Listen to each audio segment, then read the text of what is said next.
Who's actually going to get the most out of a 32-pound electric scooter? And who would be better off putting their money into a traditional wheelchair or a larger power chair?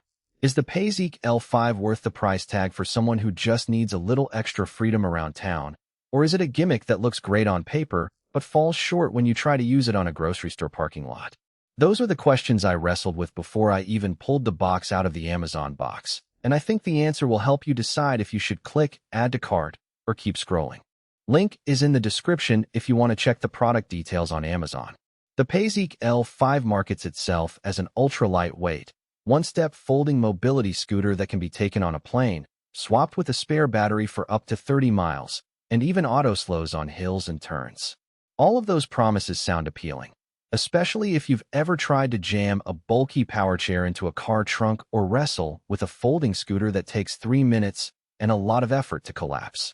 What I wanted to know was whether those headline features translate into a scooter you can actually rely on for daily errands, weekend trips, and the occasional airport dash. First off, the weight. At 32 pounds, the L5 is genuinely one of the lightest power scooters you'll find.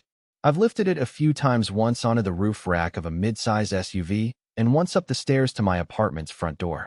Both times it felt manageable, and the one-step folding mechanism does exactly what it says. You pull the handle, press a latch, and the scooter collapses in about a second.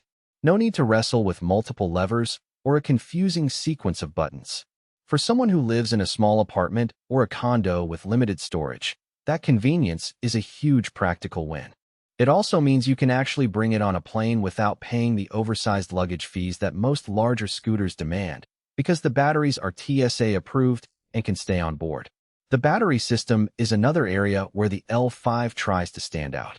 The scooter comes with 2 lithium-ion packs. One powers the ride. The other is a spare you can swap out in the field. In my testing, a full charge on the primary battery gave me roughly 1,314 miles of steady cruising on flat pavement, which aligns with the manufacturer's claim that 2 batteries together deliver about 30 miles. That means if you have the spare packed, you can comfortably do a round trip to the grocery store, a short park stroll, and still have enough juice to get back home without hunting for a charging station. The downside is that the charger for each pack is a separate unit, so you need to make sure you have both chargers or plan to charge the spare at home before you head out. Forgetting to charge the backup can leave you stranded halfway through a longer outing. Safety features are where the L5 tries to earn its PI safety system badge. The scooter automatically reduces speed when it detects a downhill slope or a sharp turn, which feels reassuring when you're navigating a curb or a sloping sidewalk. The auto headlights and taillight also engage whenever the scooter is moving, so you're visible in low-light conditions without having to remember to flip a switch. In practice, the auto-slow function isn't aggressive. It simply eases the throttle a little, giving you a smoother, less jittery feel. I didn't notice any sudden stops that could cause a loss of balance, which is a common worry for first-time scooter users. Now, who should actually consider buying the Paiseec L5? If you're a senior or someone with limited mobility who lives in an urban environment, need a compact ride for short trips, and are comfortable handling a small electric device, this scooter checks a lot of boxes. It's ideal for getting from a senior center to a nearby CAF, navigating a large campus, or covering the distance between a parking garage and an office building.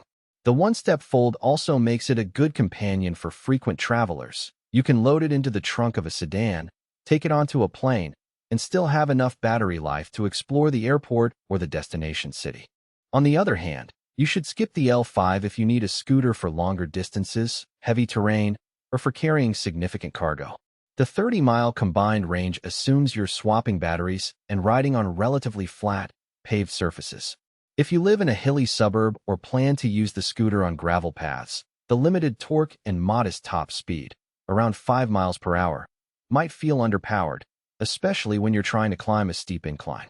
Also, the seat is fairly basic, a padded platform rather than a full-size chair, so anyone who requires additional back support or a higher seat height may find it uncomfortable after an hour or two of use.